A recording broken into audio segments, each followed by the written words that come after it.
Yo, what's going on, y'all? This your boy Casey for L Wrestling Takes. I know I'm 2 days, well, actually 3 days. Well, 2 days late because this took place on Saturday night, and I wasn't able to do the review because I got home so late from watching the show.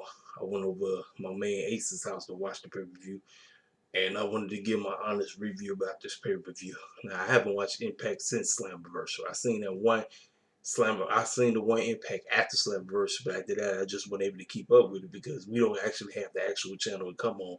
And then, like I say, trying to watch it online, this stuff be buffering like 24/7. So I really wasn't keeping up with everything that was going on. But the pay per view, I said the pay per view was decent. I still think Slammiversary was better, but I'm gonna talk about the matches and the results and everything that went down. First, I'm gonna talk about the inductee uh, wrestling wrestler slash UFC MMA creator, because you can say he was like one of the founding fathers of the mixed martial arts. Ken Shamrock goes into the Impact Wrestling Hall of Fame, and who inducted none other than good old Dwayne Johnson. You know him as The Rock. We had Bret Hart give him a shout out, Mick Foley give him a shout out, so many other people who's well known give him a shout out. So today's show opened up. Like I said, what I'm about to do is I'm just about to look at the results so you can see it with me. So here we go. So we open up the show. Actually, this is the pre-show. So I'm going all the way to the pre-show. So on the pre-show, the buy-in, you had the Rascals taking on these guys named the Demons. Now I know who the Rascals are. What I've seen, people say this is it for the Rascals. The Rascals are on their way out of the Impact, so they might be heading to, excuse me, they might be heading to New Japan, might be going to WWE. I don't know. AEW got too many tag teams. AEW, they need to focus on their women's division right now because they tag division stacked. It's like there's too many tag teams up in AEW. So I guess you could say this was a jobbers match because the Rascals didn't even try. They did not even try. They just gave up. The Demons basically beat the brakes off of them. They get to 1, 2, 3, and then we move on to the main show. Uh, you had Matt Striker and then what's the dude? Uh, Don Corleone or something like that. They was the commentators for the meantime until Josh Matthews showed up. So the opener, we had the 1, 2, 3, 4, 5, six-way scramble match for the X Division title. We had my man Chris Bay. We had let's see, Trey Miguel, TJP. You had the young lady Jordan Grace, Willie Mack, and the X Division champion Rohat Rajay or Raja. And this match was pretty decent. Like I said, everybody had their spots, and the people you thought certain people was gonna get it.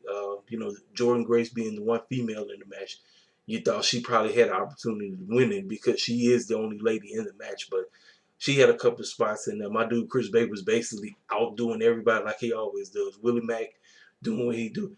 TJP, TJP, and this young man Trey Miguel, he was pretty good too. But the this Rajay guy, obviously he found a way to win, sneaky, conniving, got the victory. 1, 2, 3, end the story. Boom, over. So next we had this. This was like their own version of the Royal Rumble, Bound for Glory, Gauntlet, Call Your Shot, Gauntlet Match. You had a whole lot of goofy folk. Like I don't know. Like I said, I don't watch Impact, so they had basically everybody in the locker room from Impact, and you had a couple of guests up in there. You had Hornswoggle. I said, man, I ain't seen Hornswoggle in a minute. James Storm had made his return, and Heath Slater, where apparently Heath Slater was supposed to win this because the name of the game was if he didn't win, his contract was expired because he really didn't have a contract. He needed to win to get a deal with Impact, and because he lost, who knows what happens? Well, apparently he got injured, so I don't know what that means. But Rhino is the winner. Apparently, Rhino won the whole thing. Like I said, they had the ladies participate in this too. John Morris's wife, Taya Valkyrie, she was in it. Rosemary was in it. I mean, just they had a whole lot of bunch of weird clowns. I mean, these real big dudes up in there too. It was just silly. It was a very silly match. Like I said, I mean, it is what it is.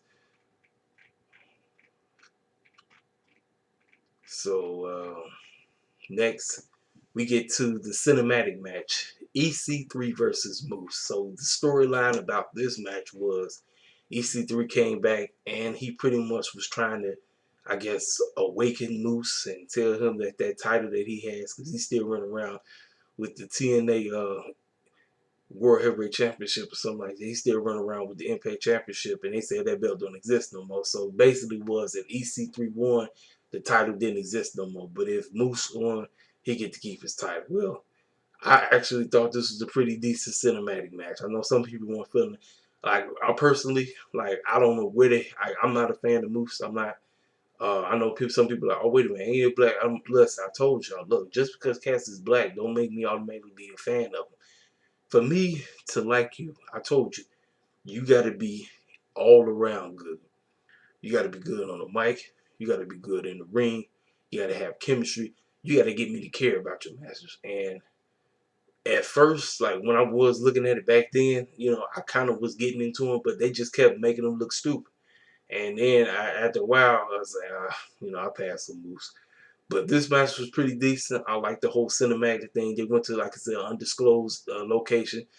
EC3 had all his lagoons sitting around the ring looking real silly. Like I said, I don't know what the clown, why the heck did he even bother coming to WWE? EC3 hasn't looked this good. I'm period. He came to NXT, did nothing. Main roster did nothing. Awesome. I liked everything about where his side of things, everything, and then Moose. I mean, they beating each other up. Like I said, you thought it was like straight up some kind of movie or something. Moose retains his title, lays him out, and the Goons carry EC3 off. So that's how that match went. Next, Ken Shamrock is actually participating in the match. He has Sammy Callahan in his corner, and they went against Eddie Edwards. Now, I forgot what the whole storyline about this was. You know, Ken Shamrock's logo is he's the world's dangerous man, where if you got the world's craziest man backing you up, how do you going to win? And I actually thought maybe Eddie Edwards would get the victory, but he didn't. Ken Shamrock actually went over. I'm like, oh, okay. The match itself, you know, it was okay. I really didn't really care about it. Yeah, I was trying to pay attention to what was going on, but you know, outside of all the lights flickering and all this other dumb stuff, and Sammy Callahan being some kind of crazy, because he's supposed to be some crazy psychotic man or whatever. But you know, at the end of the day, new Impact Hall of Famer Ken Shamrock gets the victory. Next, we have a fatal four-way tag team title match. Now, this match was actually pretty decent. I didn't like the result, but I think the result happened because I think Alex Reynolds, Alex Shelley. I say Alex. Alex Shelley. I think he legitimately got hurt from the North. Had did that move on him. That man must have legitimately been hurt because Chris Sabin tried to carry this whole match by himself. You had uh, Fulton Ace, Motor Machine Guns, the Good Brothers, and the North. And like I say, you had the Good Brothers. They made you think the Good Brothers were going to win. They had you thinking Ace and Fullerton was going to win. And Chris Sabin was looking like $1,000,000 out there trying everything. I mean, he was a one shot pony. Like he was doing everything in his power to try to try to get the victory, but it just wasn't working. You know what I mean? But like I say, it is what it is. You know what I'm saying? So at the end of the day, the North get their titles back, which I'm like, they got the titles back. So like I said, the North is the North. They won. Like I said, match was good. I just didn't like the result. Now, the downer, because I believe a lot of people bought this pay-per-view for one reason only, and it was the women's knockout championship match between Deonna Purrazzo and Miss Kylie Ray. Now, folks, listen, on the buy-in, they was advertising the mess about this match, saying that both competitors would be in the match. The Deonna would be uh, putting the title on the line against Miss Kylie Ray over here, right? Well, we didn't get that. Last minute, Kylie Ray decided not to show up. And everybody was online speculating, did she get hurt? Is it COVID? Or is it her anxiety kicking in again? Well, apparently, she was actually supposed to be one of the big faces in AEW when it comes to the women division. But for some reason, she just dropped out. And a lot of people were saying, oh, they bullied her in the back and all this stuff.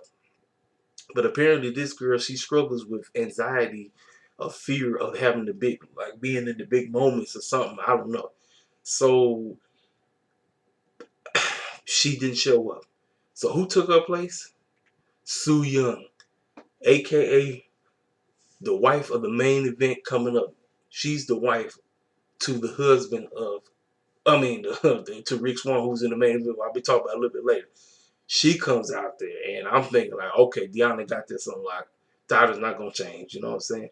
Su Yung beats and becomes the new Knockout Women's Champion. And I said, wow. I said, man. So I said, okay, if she wins, what does that mean for Rick Swan? Now this match was decent, but I think a lot of people, it was a letdown because everybody was expecting it to be Kylie Ray, and the fact that she didn't show up, and it was the fact that Impact was basically putting it in your face that we getting Kylie Ray versus Deanna Perosa, and it didn't happen. I pray all is well with her. I pray. I don't know what the situation is, man. I don't know. But it's false advertising on Impact side. How do you advertise that she's going to be in the main event, and then the last second she pulls out with absolutely no explanation whatsoever? Like they did the whole switch rule. Like they fooled you to get you. Everything. I know people bought the pay-per-view thinking like, okay, yeah, we're gonna see Kylie Ray and Deanna tear the house down, and it didn't happen. I don't know, y'all. I'm waiting. I'm going to be listening in every day, trying to figure out what's the latest on Kylie Ray's situation, because she just decided not to show up at all. And I was like, man, that's crazy.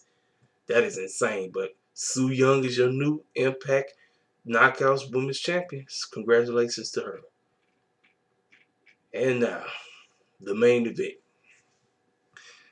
Rick Swan versus Eric Young for the Impact World Heavyweight Championship. Now, first of all, this feud started at Slammiversary, because remember when Eric Young was the surprise entrance and he came out there and a Swan got the pinfall on him, right? But he ended up injuring Swan because Swan had a real life leg injury where he broke his leg in some certain place, and the doctors told him that he may possibly not be able to wrestle ever again. So they put his real life injury into the story. Meanwhile, Eric Young is terrorizing everybody in Impact. Yeah, he just psychopath here, beating up everybody, scaring everybody off. So this match had so much going into it. It wasn't just a end of the road type of match. This also, unfortunately, every time when we are in the picture, when I say we, you just look at Swan. That's all I got. That's all I'm gonna say. Look at Swan. Look at him. When we get into the title picture, does not matter what corporation. When we get into the title picture, people cannot go past. It's a black man challenging for the main title, and the fact that it's only been one other black dude to hold that title tells me all I need to know about wrestling in the whole. And it makes you not even think that, okay, well, when it comes to our people, we don't either we get into the position, but we don't ever win. And you just automatically go because of what you see on a regular basis. So you cannot trust that they're gonna do the right thing. So the fact that when I saw that, I said, oh man, man. And I got to tell y'all, I hate to keep bringing up this situation all the time, but you have no choice. Look at the man.